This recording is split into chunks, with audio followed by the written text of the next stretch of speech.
క్రైస్తవులు ఎవరైనా సరే క్రీస్తులో యేసుక్రీస్తు ప్రభువుల బాప్టిజం తీసుకున్న తర్వాత, క్రీస్తుని వెంబడిస్తున్న తర్వాత ఏదైనా సమస్య వస్తే అపవాది నన్ను శోధిస్తూ ఉంది, అపవాది నన్ను ఇట్లా ఇబ్బందులు పెడతా ఉంది అని చాలామంది అంటూ ఉంటారు. కానీ నిజవాస్తవానికి వస్తే యేసుక్రీస్తుతో పాటు నువ్వు కూడా బాప్టిజంలో పాత జీవితాన్ని చనిపోయి కొత్త జీవితంలో తిరిగి లేస్తే, ప్రభువు ఆజ్ఞలో నువ్వు ఉంటే, ప్రభువు కట్టడలో నువ్వు బ్రతుకుతూ ఉంటే అపవాది నిన్ను ముట్టలేదు, నిన్ను తాకడానికి కూడా గజగజలాడిద్దని అనే విషయం నీకు తెలుసా?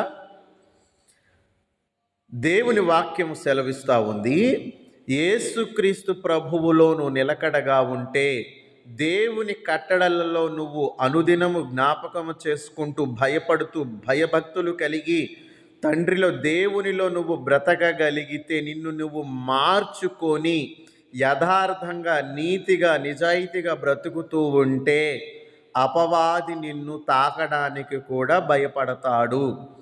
దేవుని వాక్యమే సెలవిస్తూ ఉంది, నువ్వు పాత జీవితాన్ని చంపేసుకొని యేసుక్రీస్తు ప్రభువులో నూతనముగా జన్మిస్తే, యేసుక్రీస్తు ప్రభువులో నువ్వు నిలకడగా ఉంటే, యేసుక్రీస్తు ప్రభువుని నువ్వు వెంబడిస్తూ ఉంటే ఆ అపవాది నిన్ను తాకడానికి సాహసం చెయ్యడు, ధైర్యాన్ని చెయ్యడు, నిన్ను తాకడానికి కూడా భయపడుతూ ఉంటాడు.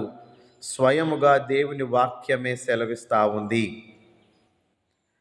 ఎవరైనా సరే నీతిగా ఉంటే, ఆ దేవునిలో నిజాయితీగా ఉంటే తప్పకుండా దేవుడు నీకు సహాయం చేస్తాడు.